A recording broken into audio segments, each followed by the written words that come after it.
नमस्कार बच्चों, आइए बच्चों आज हम इस वीडियो के माध्यम से लर्निंग आउटकम आधारित लर्निंग गिफ्ट सामग्री ब्रिज कोर्स कक्षा 8 विषय अंग्रेजी, इसके अंतर्गत हम एक्टिविटीज़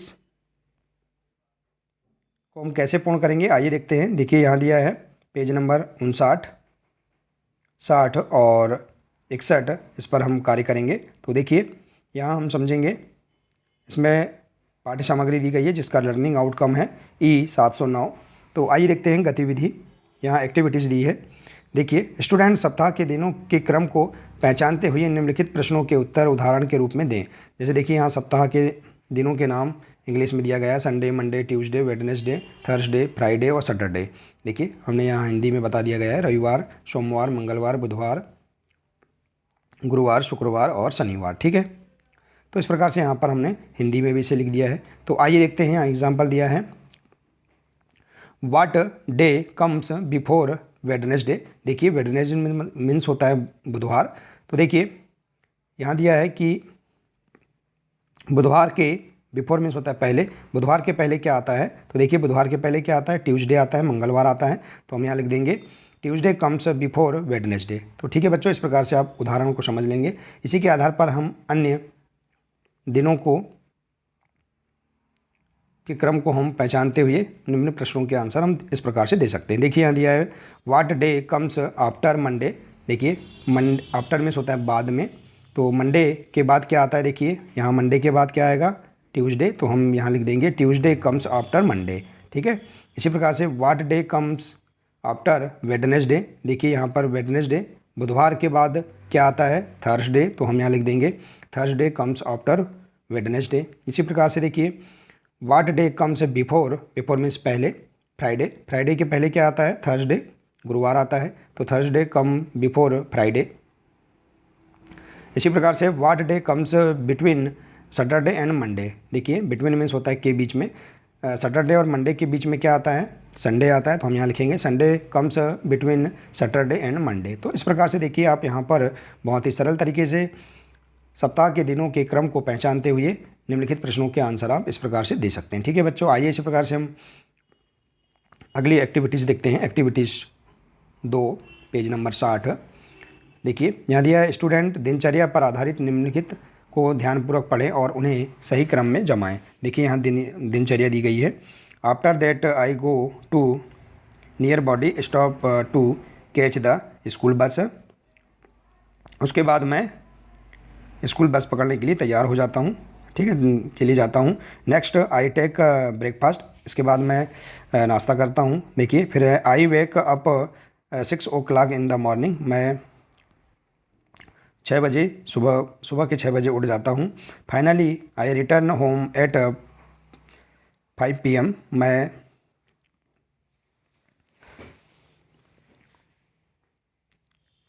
शाम के 5 बजे रिटर्न हो जाता हूँ। इसके बाद है then I brush my teeth.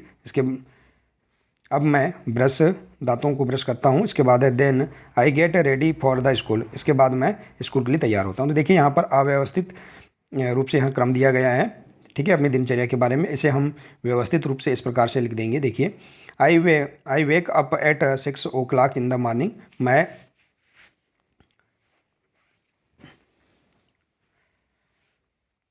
मैं सुबह 6 बजे उठ जाता हूँ। Then I brush my teeth. इसके बाद मैं दांतों को ब्रश करता हूँ।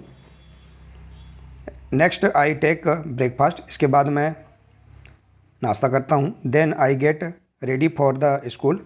फिर मैं स्कूल के लिए तैयार होता हूँ। आफ्टर दैट, इसके बाद I go to nearby stop to catch the school bus. इसके बाद मैं स्टॉप में, एक सामने ही जो स्टॉप है वहाँ पर बस को पकड़ने के लिए जाता हूँ। इसके बाद है finally I return home at 5 PM। इसके फिर मैं अंत में शाम को रिटर्न होता हूँ, ठीक है, घर को रिटर्न होता हूँ। तो इस प्रकार से आप यहाँ पर अपनी दिनचर्या पर आधारित निम्न को हम इस प्रकार से क्रम से जमा सकते हैं। ठीक है बच्चों, आइए इसी प्रकार से हम देखते हैं आगे की अगली एक्टिविटीज़ है एक्टिविटीज़ 3 पेज नंबर 61। ठीक है, पेज नंबर 60 है इसी में। देखिए दिया है स्टूडेंट्स निम्नलिखित पैसेज को ध्यानपूर्वक पढ़ें और उस पर आधारित प्रश्नों के उत्तर निर्धारित स्थान पर दें। देखिए यहाँ जो पैसेज दिया है इसे ध्यानपूर्वक पढ़ लेंगे। Two merchants were searching for their lost camel in a desert. They meet an old man on the way. They ask him whether he had seen a camel. The old man in turn asks more question.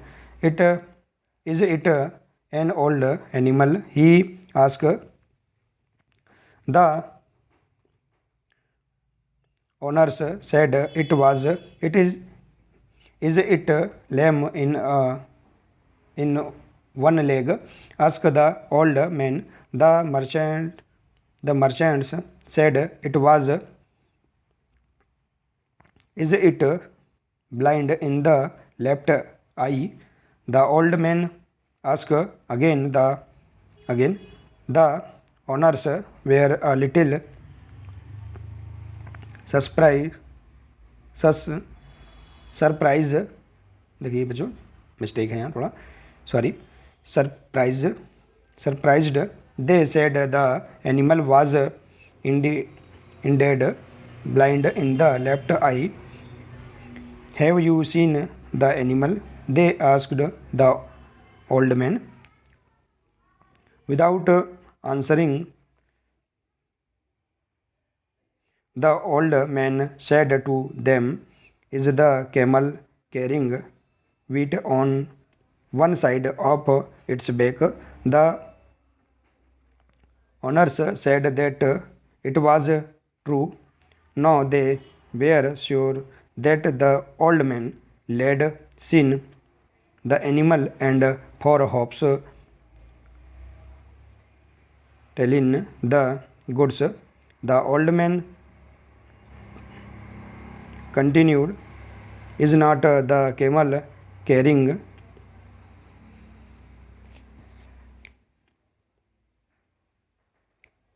Honey on the other side? तो इस प्रकार से आप देखिए passage को बहुत ही अच्छे तरीके से आप स्पष्ट रूप से पढ़ लेंगे। ठीक है बच्चों, देखिए आइए अब इसके बाद हम पढ़ने के बाद देखिए इसे आगे भी यहाँ दिया है, इसे भी और पढ़ लेंगे।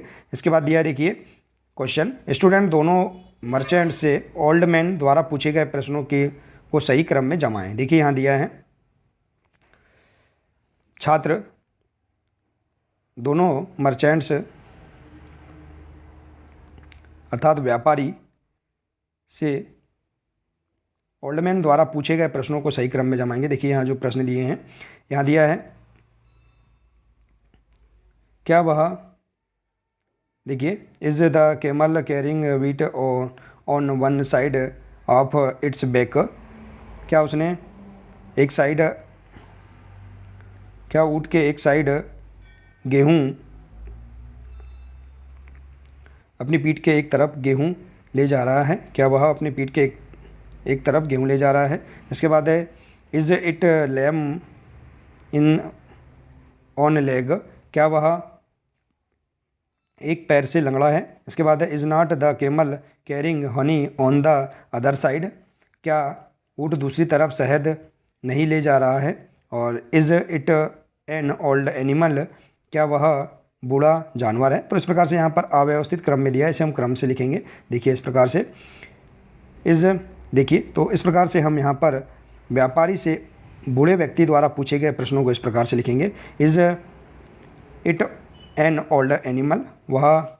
क्या वह बूढ़ा जानवर है? इसी प्रकार से is it lame in one leg? क्या वह एक पैर से लंगड़ा है?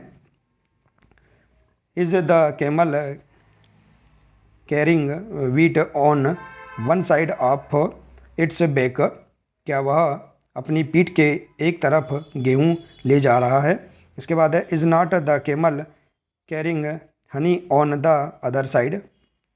क्या ऊँट दूसरी तरफ शहद नहीं ले जा रहा है? तो इस प्रकार से उसके बूढ़े व्यक्ति द्वारा व्यापारियों से पूछे गए प्रश्नों को हम इस प्रकार से क्रम से जमा सकते हैं। ठीक है बच्चों, आइए इसी प्रकार से हम अगला क्वेश्चन देखते हैं। अगला क्वेश्चन है निम्नलिखित शब्दों को उचित क्रम में जमाते हुए सार्थक वाक्य बनाइए। देखिए यहाँ पर जो उचित क्रम में शब्द नहीं दिए गए हैं, इन्हें आप उचित क्रम में जमाकर सार्थक शब्द इस प्रकार से बना सकते हैं। They meet on they meet an old man on the way, वे रास्ते में बूढ़े आदमी से मिले।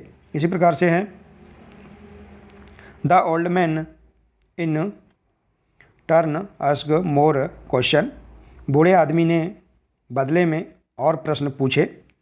इसके बाद है तीसरा, two merchants were searching for their lost camel in a desert. तो देखिए,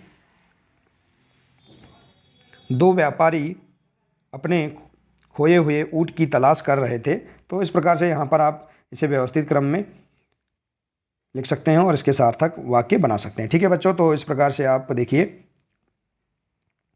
पेज नंबर 59 और 60 और 61 इसमें दी गई एक्टिविटीज़ को इस प्रकार से आप पूर्ण कर सकते हैं। ठीक है बच्चों, तो बच्चों आशा है कि आपको ये सभी एक्टिविटीज़ समझ में आ गई होंगी।